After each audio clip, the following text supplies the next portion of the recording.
하나님이 우리를 택하신 목적이 무엇인가 했는데, 하나님은 모든 피조물, 모든 창조물에는 반드시 목적이 있습니다. 그러니까 모든 일에는 그 목적을 따라 쓰여져야 되는데, 잠언 16장 4절 말씀에 보면 여호와께서 온갖 것을, 여기 이제 세상의 모든 크리에이처, 피조물들입니다. 온갖 것들을 창조하셨는데, 이 온갖 것은 반드시 온갖 것이 쓰여질 수 있는 장소가 있다는 겁니다. 그래서 마지막 줄에 보면은 악인도 심판날에 적당하게 쓰여지기 위해서 하나님이 악인도 주셨다. 그래서 모든 것은 반드시 쓰여지는 장소가 있고 쓰여지는 때가 있습니다. 그래서 하나님이 우리를 창조하시고 난 뒤에는 보시기에 좋았더라. 그래서 우리는 하나님 보시기에 좋도록 원래는 살게 되어 있습니다. 그것을 위해서 우리가 지음을 받았기 때문에 그렇습니다. 그래서 하나님이 우리를 부르신 목적이 무엇일까 하는 것에 대해서 오늘 성경 몇 구절을 공부하도록 하겠습니다. 자, 그렇다면 1차 부르신 이유가 무엇이냐? 첫째로는 창세기 1장 28절입니다.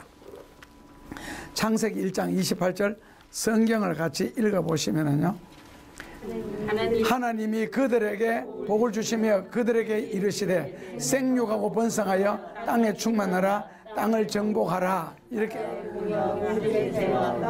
모든 생물을 다스리라 하시니라 그랬죠.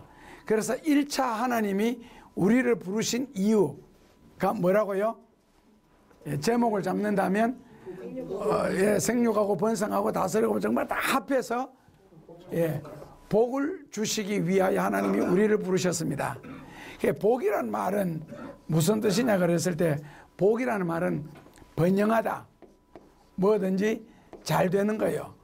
번영하다, 혹은 충만하다, 넉넉하다. 그 다음에는 생육하다. 생육하다 말은 자연의 정상적인 삶이 자연스럽게 잘 돌아가는 상태예요.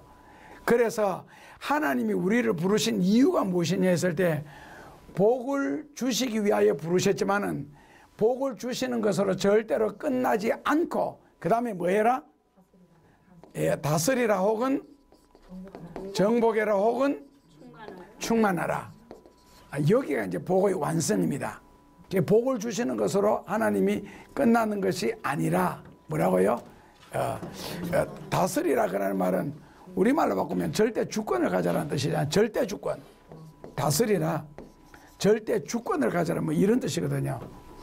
그러니까 왜 하나님이 다스리고 신앙 좋은 사람들 하여금 정복하고 충만하게 만드느냐, 그 이유가 무엇일 것 같아요? 복을 주시는 것으로 끝나지 않고 이렇게까지 하시도록 하나님이 만드느냐, 이유는요, 하나님의 목적에 맞는 삶을 살으라고. 그게 바로 하나님의 영광입니다. 하나님의 목적, 하나님의 목적에 맞는 삶을 살으라고. 그렇다면 하나님의 목적이 무엇이냐 했을 때 영광 돌리라고. 그래서 여기까지 가는 겁니다. 아셨죠? 단순하게 내가 건강하다, 육신적으로 뭐 힘이 세다, 그걸로 끝나지 말고, 힘이 세고 기술이 있으면 그걸 가지고 세상적으로 비하면 뭐 올림픽에 가서 메달 따라. 그래서 너가 힘이 좋고 기술이 있다는 걸 증명해라. 그렇게 함으로써 뭐라고 해? 하나님께 영광이 되는 거. 그래서 참 어떤 면에서 하나님이 하시는 일은 우리말로 바꾸면 거의 완벽을 하실 정도로 있잖아요. 어떤 부분에 그치는 것이 아니고, 예를 들어서 돈으로 비유하면 돈을 충만하게 넉넉하게 벌었다, 하는 일이 번성하게 잘 됐다가 아니고, 그 번 돈을 가지고 다시 한 번 더 다스리고 정복하고 충만할 수 있을 정도로 사용되는 것. 이게 바로 하나님의 목적, 우리에게 복을 주시는 목적. 결론적으로는 하나님께 영광이 되는 겁니다. 자, 둘째로는 하나님이 왜 우리를 부르셨는가? 이사야서 43장 7절입니다. 무로 내 이름으로 읽으면서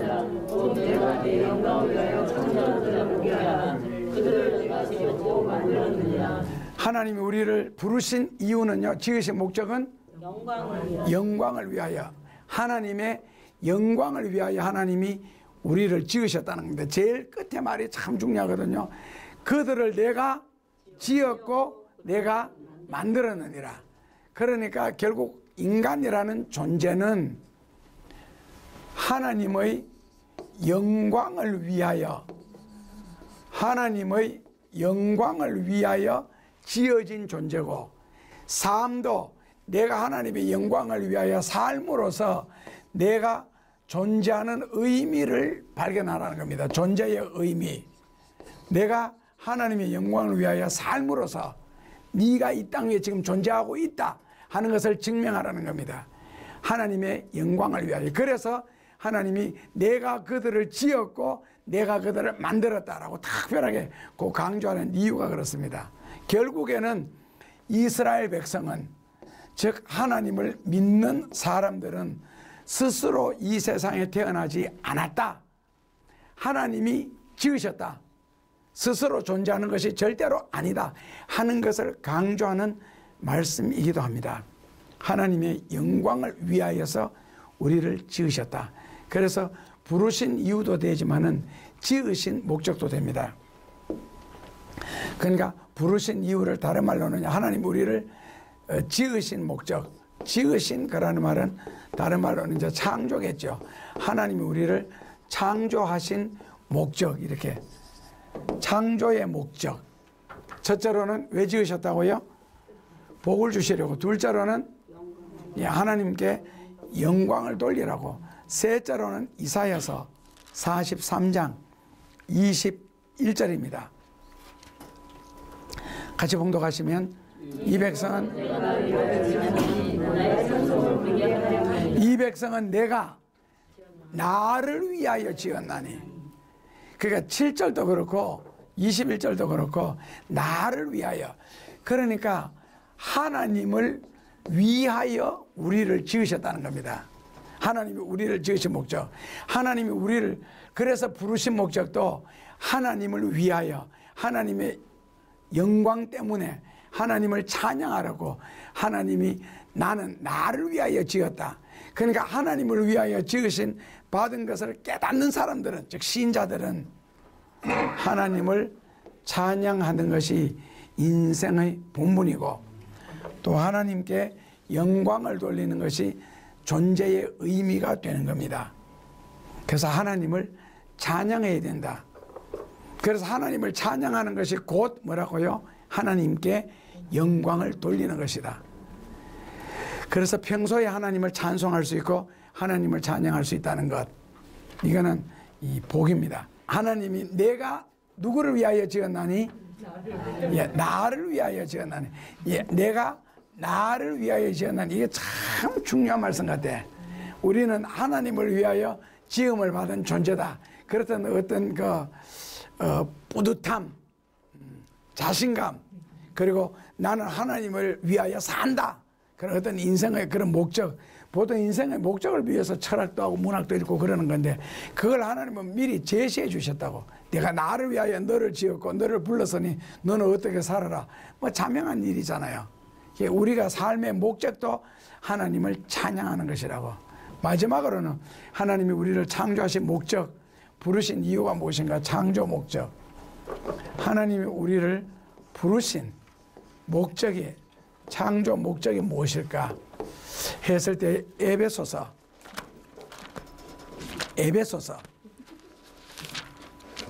2장 10절입니다. 우리는 그가 만든 자 그리스도 예수 안에서 하나님을 위하여 지으심을 받았다니 이 일을 하나님이 저희에게 하사 우리로 가운데서 하시니라. 네, 성경 가는 길이 굉장히 분명하고 똑똑하지요. 여기도 뭐라고요? 우리는 그의 만드신 바라. 우리는 그의 만드신 바라. 그러니까 하나님이 우리를 창조하신 목적이 아주 하나님을 위해서, 그런데 하나님을 위해서 창조된 목적이 뭐라고요? 그리스도 예수 안에서 선한 일을 위하여, 선한 일을 위하여 하나님께서 우리를 지으셨다는 것. 그래서 하나님이 우리를 만드신 목적, 창조하신 목적이 결국 하나님을 위하여 사는 일인데, 하나님을 위하여 사는 일이 뭐가 하나님을 위한 일이냐 했을 때 뭐라고요? 선한 일을 많이 하는 것이 하나님을 위한 일이라는 겁니다. 이 일은 선한 일을 위하여 사는 것이 하나님을 위하는 일, 창조 목적에 맞게 사는 것이다 라고 이제 그렇게 표현하고 있습니다. 그래서 결국에는 내가 살아가는 삶의 모습이 하나님 보시기에 좋았더라. 하나님 보시기에, 하나님의 어떤 시각에서 하나님 보시기에 좋았더라. 이렇게 됩니다. 우리의 삶의 모든 행위 자체가 하나님 보시기에 좋았더라. 결국 하나님 자체가 뭐라고요? 하나님이 선하신 분이기 때문에, 하나님이 선한 분이시기 때문에 우리가 선하게 살 때에 하나님과 일치될 수가 있겠죠. 그래서 결국 이게 이제 선행이라 그러는데, 결국 뭡니까? 선행을 통하여서 인간과 하나님이 하나 될 수가 있습니다. 인간과 하나님이 하나 될 수가 있습니다. 자, 하나님이 우리를 창조하신 목적, 부르신 목적에 4가지가 있었습니다. 첫째로는 뭐하라고? 복을 주시려고. 복은 복으로 절대로 끝나는 것이 아니라, 복의 목적이 있죠. 창조 목적. 결국 복의 목적은 무엇이었어요? 하나님의 영광을 위하여 살으라고. 그러니까 내가 뭐 잘된다, 잘한다, 건강하다, 이것이 절대로 끝이 아니고 그것이 시작이죠. 그러니까 하나님의 복이 인생의 시작이라는 뜻이고, 결과는 하나님께 영광 돌릴 때 복 주시는 목적이 완성된다. 복의 목적이 완성된다. 둘째로는요, 왜 우리를 부르셨어요? 하나님의 영광을 위하여, 하나님 영광을 위하여 살으라고. 셋째로 우리를 지으신 목적이 하나님을 찬송하라고. 넷째로는요, 선한 일을 많이 하라고. 선한 일을 많이 해야 할 이유는 마태복음 5장 16절에 너희의 선한 일, 착한 행실을 보고 믿지 않는 자들이 하나님께 영광을 돌리게 하라. 이걸 이제 간접 영광이라 그러거든요. 내가 직접 뭔가를 잘해가지고 하나님 앞에 영광 돌리는 방법이 있고, 나를 보고 믿지 않는 사람들이 감동을 받도록 해서 하나님께 영광을 돌리도록 하라는 겁니다. 그것을 위해서 하나님이 우리를 부르셨대요. 그래서 거기에서 어긋나는 것은 죄라 그럽니다. 창조 목적에 어긋나게 사는 것은 죄입니다. 그렇다면 잠언 16장 4절에 있는 것처럼 천하의 모든 일은 그 쓰임에 합당하게 하나님이 지으셨는데, 우리는 선한 일에, 주의 영광을 위한 일에 쓰여지도록 지으셨지 나쁜 일에, 죄 짓는 일에 쓰여지도록 짓지 아니하셨다는 겁니다. 자, 그 다음에는 세상의 수많은 사람 중에 한 번 불러내셨고 여기에서 다시 불러내셨죠. 갈수록 점점 귀해지고 적어집니다. 자, 하나님이 여기에서는 부르셨다 그러는 단어를 쓰지만은 여기에는 뭐라고요? 택하셨다. 그래서 청함받은 자는 많되 택함받은 자는 귀할 수밖에 없는 거예요. 그래서 하나님이 택하신 목적은 무엇인가? 택하신 목적, 부르신 목적이 아니고 택하신 목적은 뭐냐면 성경에 한 7가지를 찾았는데, 첫째로는 창세기 18장 19절입니다. 택하신 목적이 무엇이냐? 내가 그들과 그들과 동생에게 명하여 여호와의 도를 지켜 의와 공로를 행하게 하려고 그를 택하였나니 이는 나 여호와가 아브라함에 대하여 바라는 일을 이루려 합니다. 예, 하나님이 우리를 택하신 목적이 뭐라고요? 여호와의 도를 지켜 의와 여호와의 도를 지켜라고. 도를 지켜라고. 도. 이거 무슨 도자지요? 길이라는 뜻입니다. 길이란 무엇이냐? 길이란 무엇이냐 그랬을 때 사전에 찾아보면 길에 대한 정의는 수많은 사람들이 밟고 지나간 곳 이래놨거든요. 수많은 사람이 뭐 했다고요? 밟았다. 밟고 지나갔다. 밟았다. 이 말 뜻은 뭐냐면은 다져졌다 그러는 뜻입니다. 다져졌다. 그러니까 단단하다, 확실하다, 분명하다는 뜻입니다. 다져졌다, 확실하다, 분명하다. 그게 바로 뭐라고요? 길이라는 거예요. 그게 바로 길. 그래서 예수님이 뭐라고요? 내가 바로 그 길이다 그러는 거예요. 이거는 희미하다 이런 뜻이 아니고요. 확실하다, 낮아졌다, 분명하다 그런 뜻으로 예수님이 내가 길이다 라고 했습니다. 그래서 하나님께서 우리를 택하신 목적이 무엇이냐? 부르신 목적이 아니고, 부름받은 사람들은요 성경 말씀 일일이 다 순종 안 해도 괜찮습니다. 예수 믿고 구원받는 것으로 족합니다. 그러나 적어도 택함 받은 사람은 누구라고요? 예, 사명자입니다. 사명자. 사명자들은 진리를 깨달아야 되고 말씀을 배워야 됩니다. 이유는요, 그 말씀을, 하나님의 도를 지켜 행하기 위해서요. 하나님의 말씀을 지켜 행하기 위해서. 그래서 성경을 아셔야 되고 배우셔야 되고 깨달으셔야 되고, 그리고 그 말씀대로 배운 대로 그 다음에는 순종을 하셔야 됩니다. 적어도 누구라면은요, 사명자라면은 2차 부르심을 입었기 때문에. 그래서 1차 부르심을 받고 교회 다니면서 세상에서 타협하고 사는 사람, 적당하게 죄를 지으며 사는 사람, 온갖 짓 다 하며 사는 사람과 사명자는 삶의 길이 다릅니다. 삶의 방법도 다릅니다. 그래서 결국에는 사람들이 수없이 밟고 지나갔고 다져진 길이기 때문에 하나님이 우리에게 요구하는 것은 뭐냐? 결국 이 말은 조금 문학적으로 표현하면은 인격적으로 살아라 그런 뜻입니다. 인격적으로 신앙생활해라. 인격적으로 그라는 말은요, 억지가 아닌 그라는 뜻입니다. 억지가 아닌, 스스로 자원하는. 그러니까 말씀을 순종하되 억지로 순종하고 할 수 없이 순종하고 눈치 때문에 순종하는 것이 아니라 스스로가 이 확실한 진리의 길을 걸어감으로써 사명자의 삶을 감당하는 겁니다. 자, 둘째로는요, 하나님 우리를 택하신 목적이 무엇인가? 시편 4편 3절입니다. 둘째로 하나님 우리를 선택하신 목적은 시편 4장 3절입니다. 같이 읽어보시면요, 여호와께서 너희가 알지어다 내가 부를 때 여호와께서 들으시라. 여기 내가 부를 때 하나님이 들으신다. 요 내가는 누굽니까? 예, 경건한 자죠. 내가 부를 때 하나님이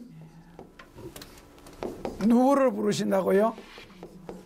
예, 경건한 자, 경건한 자를 부르십니다. 자, 경건한 자를 부르신다. 경건한 자. 그러니까 결국 하나님의 선택의 기준이 뭐라고? 선택의 기준이, 예, 하나님의 선택하신 기준이 바로 경건한 자입니다. 하나님이 선택의 기준. 자, 하나님의 선택의 기준은 경건한 자. 그렇다면은 경건해야 하나님의 부르심을 받을 수가 있다는 뜻입니다. 경건해야. 그렇다면 경건이 무슨 뜻이에요? 경건. 영어로 하면은 가드리. 자, 갓 하나님이죠. 그러니까 적어도 하나님의 성품에 참여할 수 있는 자. 우리말로 바꾸면은 진실한 자, 정직한 자. 경건이라는 단어를 그대로 해석하면은 그 진실한 마음으로 신을 경배하는, 참배하는, 그러니까 불신용어로는 참배, 경배하는 자를 경건이라고 합니다. 어떤 마음으로요? 진실한 마음으로. 이 진실한 마음이 바로 가드리, 신의 성품에 참여할 수 있는 마음. 그러니까 세상적인 말로 바꾸면은 법 없이 사는 자. 원래는 법 없이 사는 게 맞습니다. 법이라는 것은 누구를 위해서 있어요? 법이라 그러는 것은, 그렇죠, 선한 사람을 위하여 존재하는 건 법 아니에요. 못된 사람, 악한 사람, 그런 사람 위해서 있는 게 법이죠. 법이라는 것은요, 또 고정된 게 아니고, 한자 보면 참 멋있잖아요. 무슨 변? 물수변에 무슨 자? 갈 것자. 물이 흘러가는 대로 아주 자연스럽게. 그러니까 법은 억지가 아니라는 뜻입니다. 억지 부린다면 그건 법이 아니죠. 그래서 법은 죄를 짓는 사람, 나쁜 사람, 못된 사람을 위하여 있는 것이지 선한 사람을 위하여 있는 것이 아니고 법 없이 사는 사람이다. 그게 원래 정상이에요. 자랑이 아니고. 그러니까 적어도 하나님이 택하는 기준 자체도 바로 그런 진실한 마음이 있는 사람, 신의 성품에 참석할 수 있는 그런 사람을 하나님이 부르신다는 뜻입니다. 왜냐하면은 이런 사람이라야 내가 여호와께 부르짖음에 하나님이 들으시고 라고 나오죠. 부르짖음에 하나님이 들으시고. 그러니까 하나님은 누구의 기도를 들으신다는 거예요? 경건한 자의 기도를 들으신다. 적어도. 그렇다면 죄인들의 기도는요? 죄인들의 기도는 회개하고 용서를 비는 거지, 죄인이 복을 빌 때 들으시고 기적이나 역사가 일어날 때 빈다고 들으시는 기도는 아니에요. 그 정도 되려 그러면 적어도 뭐라고요? 경건한 자가 돼야 됩니다. 진실한 마음으로 하나님을 믿을 수 있는 자, 경건한 자. 그래서 경건해야 말씀도 순종할 수 있고, 말씀을 순종하는 것이 사명자의 첫 길입니다. 모든 사명의 시작은 말씀을 순종함으로 시작되거든요. 그래서 하나님은 경건한 자를 택하신다는 겁니다. 즉 말씀을 순종할 수 있는 자. 사명자는 반드시 말씀을, 깨달은 말씀, 들은 말씀을 순종해야 됩니다. 자, 셋째로는 하나님이 우리를 택하신 무엇이냐, 택하신 목적이, 셋째로는 역대하 29장 11절 읽어보시면, 내 아들들아 이제는 게으르지 말라. 여호와께서 너희를 택하사 그 앞에서 서서 수종하며 섬기며 분향하게 하셨느니라. 뭐 하지 마라? 이 게으르지 마라. 이 게으름에 대해서는 잠언 성경에 보면 진짜 많이 나옵니다. 서양 속담에는 게으른 사람의 머리는 마귀 공장이다. 게으른 사람의 머리는 마귀 공장. 왜? 할 일이 없으니까 생각하는 거, 사고방식 자체가 전부 다 긍정적이고 창조적인 생각을 안 하고, 누구 헐뜯을 생각, 싸움 붙일 생각, 이간질할 생각, 이 게을러서 그렇거든요. 진짜 바쁘고 분주하게 살면요, 남의 일에 간섭할 시간이 어디 있어요? 내 아들들아 뭐 하지 마라? 게으르지 마라. 명령입니다. 게으르지 마라. 인생을 열심히 다 젊었을 때 살아놓으면 그것이 언젠가는 자기에게 덕이 되고 복이 될 날이 있을 겁니다. 게으르지 말고 그 다음에 뭐 해라? 서서 섬기라 그랬어요? 앉아서 섬기라 그랬어요? 왜 하필이면 서서 안 해도 될 텐데 서서 있는 이유가 뭐겠어요? 서서 섬겨라. 앉아서 섬겨라. 앉아서 섬기면 뭐로 섬기겠어요? 입으로. 그래서 하나님이 그거 싫다는 거예요. 입으로 하지 말라고, 몸으로 하라고, 행동하며 손으로 하라고. 그래서 수종하며, 그런 단어는, 수종이라는 말은 이제 집사라는 뜻이잖아요. 교회 봉사하는 거, 성전을 섬기는 거, 이게 이제 수종되는 겁니다. 하나님이 우리를 선택하신 목적은 섬기라고, 성전에 봉사하라고. 그래서 하나님이 우리를 택하셨습니다. 수종 들으라고, 섬기라고. 그런데 수종 들고 섬기는 그 일에 뭐 하지 말고? 게으르지 말고. 이거 보면 옛날에 레위 사람들이 되게 게을렀던가 봐, 사명자들이. 그런데 진짜 사명자들은 성경에 레위인 지파 중에서는 찬양 인도하는 지파가 있거든. 그 사람들은 그렇게 기도를 많이 합니다. 적어도 한 20분 찬양 인도하기 위해서는 최소한도 4시간에서 7시간 정도 개인 기도한 후에 그 다음에 앞에 나서야 됩니다. 그래서 앞에 나선다는 게 쉬운 일이 아니고 편한 일이 아닌 거예요. 여기가 설교자도 마찬가지고. 자, 그리고 넷째로는 하나님이 우리를 택하신 목적이 무엇일까? 택하신 목적, 이사야서 43장 10절입니다. 자, 부름받은 목적이 아니고 택한 목적. 이사야서 43장 10절을 같이 보시면, 나 여호와가 말하노라. 너희는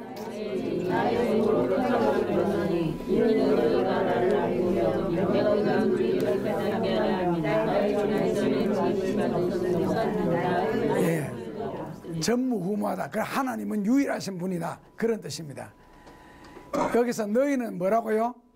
나의 증인이다. 요 구절 때문에 나온 게 여호와의 증인입니다. 너희들은 나의 증인이다.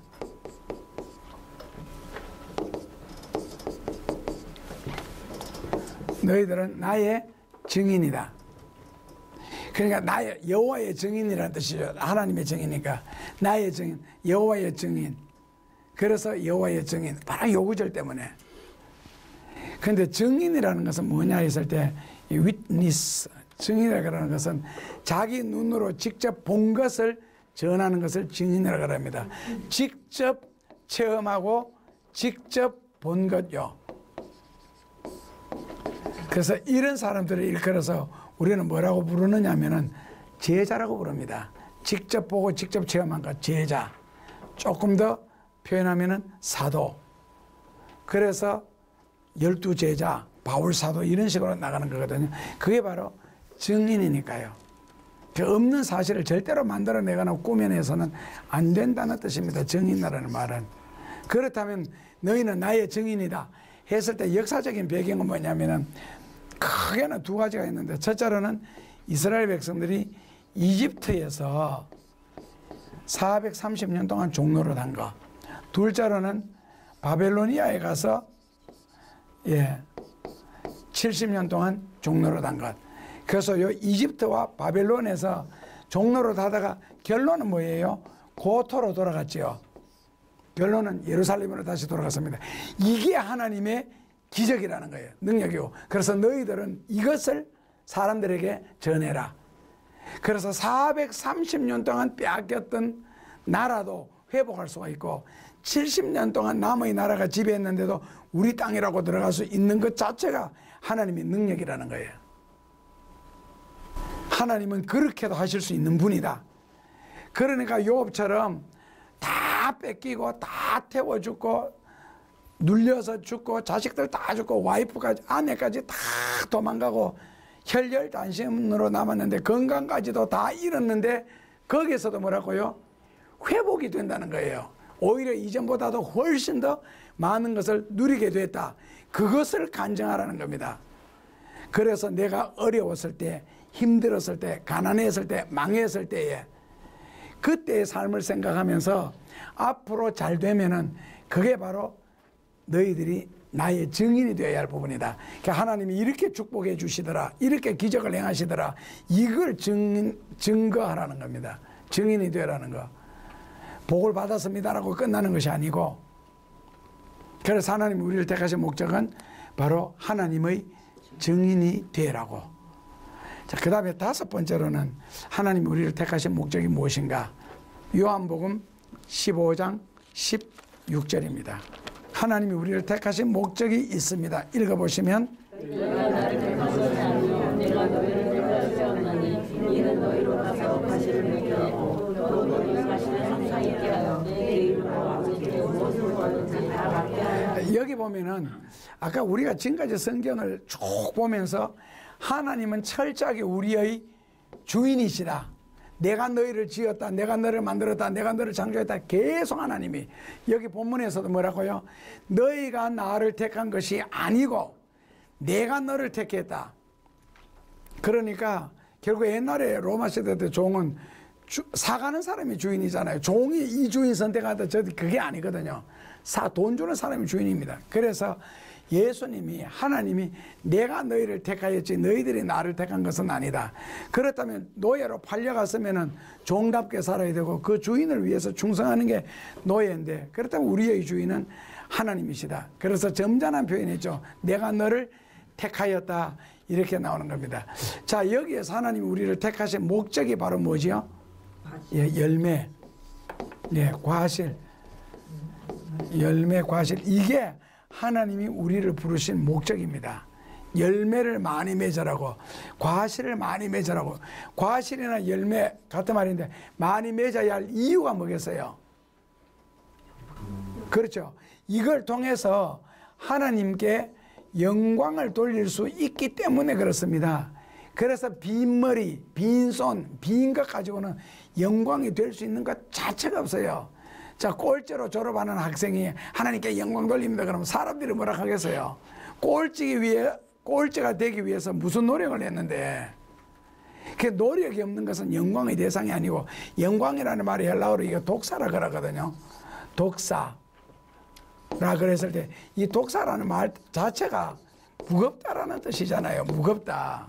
가벼운 거는 영광이 아니에요. 그래서 영광, 독사. 하나님 앞에 열매를 많이 맺게 하려고, 열매를 많이 맺어야 할 이유는 그 열매를 통해서 하나님께 영광이 되기 때문에.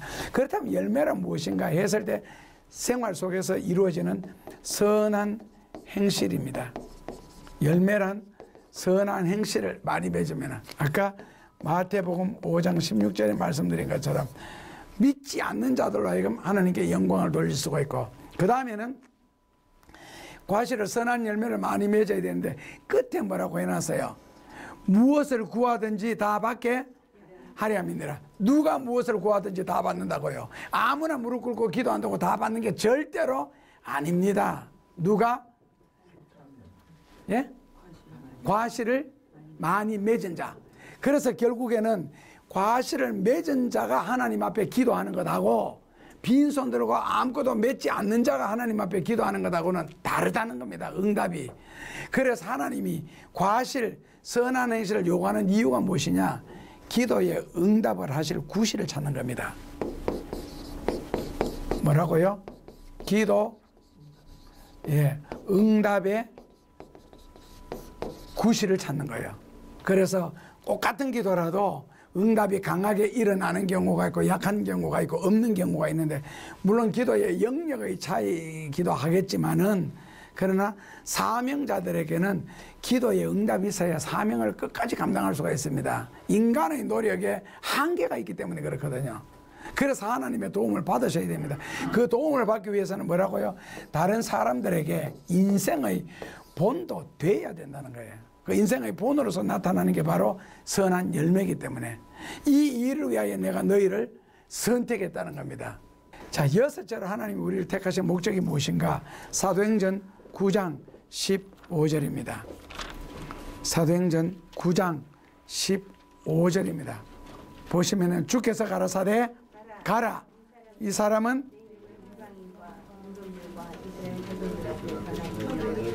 택한 나의 그릇이다. 하나님이 우리를 택하신 목적이 뭐라고요? 가라.